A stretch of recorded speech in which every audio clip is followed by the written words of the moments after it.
nangyari sa tuya, kasuriko? Ambil ko, sige ang dagdag. Ngunyan, ano na, tambayanan ko sa ina kumakuha talampas 3,000 na baga. Mayo na nga ning appliances para electric pan saro, duwang ilaw. Grabe ang konsumo. Pagka grabe naman ang patong ng kasuriko, ano daw? By Inkoy, ini ang mga posibleng dahilan kaya nagtaas ang sa imong kuryente. Kita sa Kasureco 4, igwa kitang 3 rates. Ang tulong rates na ini iyo ang residential, low voltage, and high voltage. Ika pa Inkoy ta residential sa naman ang gamit mo. Unya na 2026, ang naging presente tang rate kang kuryente sa residential iyo ang 10.26.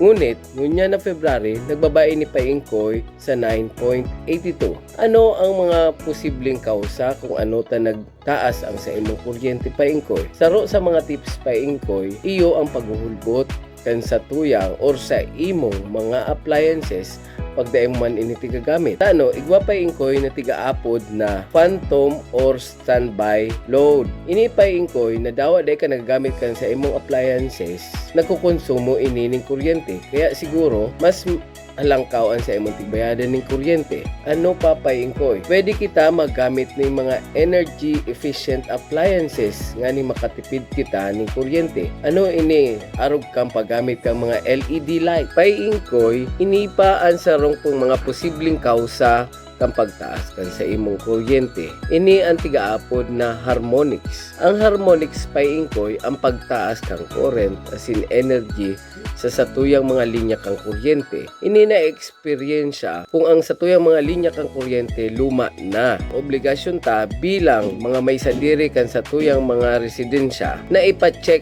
ang satuyang linya kang kuryente every or as much as possible every 10 years tanganing na-assess ang satuyang mga linya kang kuryente kung may diferensya. Yan Inkoy nakalagyan sa satuyang electrical code.